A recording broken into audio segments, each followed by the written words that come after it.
This will go to my grandkids one day. I hope they enjoy it as much as I do.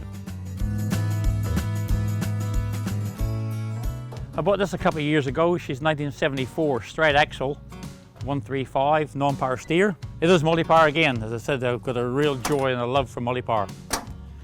This tractor hasn't been unrestored. This is probably not going to get restored. I think I'll just keep her as a bit of a hack. And I use it a lot. I do a lot of ploughing with a 2-fire Ferguson plough. Whenever my contractor allows me a bit of ground out in the 12-hectare block we have here. So if there's a bit of land he can't get to or it's a bit wet, I'll fiddle about, go and plough with it. And this thing here is just such a good starter. She just fires up every time. Multi-power 6-speed gearbox, high-low, gives you 12 gears. Again, I've got a carry-on tray in the back because tractors should have something on the back. A little phobia I have, they look naked without something on the back arms.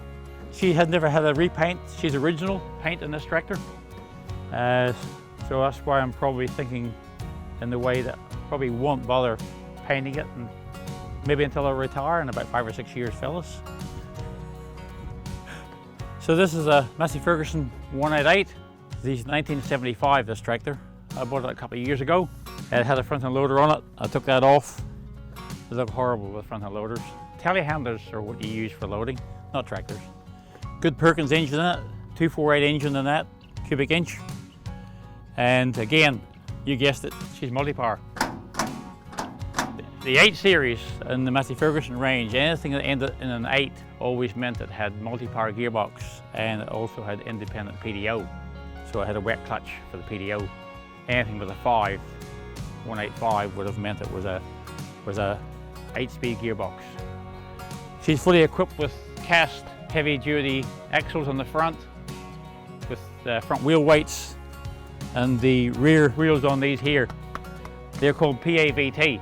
So you could loosen them off, jack them up and just give them a spin, and you could move your wheel track in and out on the back.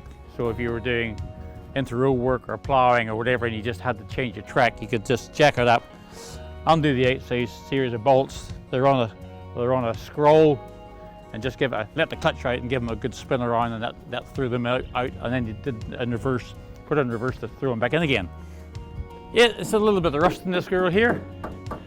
I'm probably going to do the red because I think it's due for it. A little bit of rust in the back mud guards, but that's about all. She's pretty solid and sound.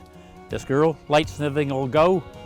Power steering is excellent in this here. They're a power assisted steering, so they weren't like hydrostatic steering like we do have today in the modern day tractor. So there is adjustments for the power steering. Good strong 3-point linkage. I've got this machine here, she's set up with a 3-fire Duncan plough. We'll probably go and give it a little bit of a run with the plough in the next half hour. So she's already been out last weekend for a bit of a spin, just to make sure that I can keep it on the ground and it doesn't drag over the turf.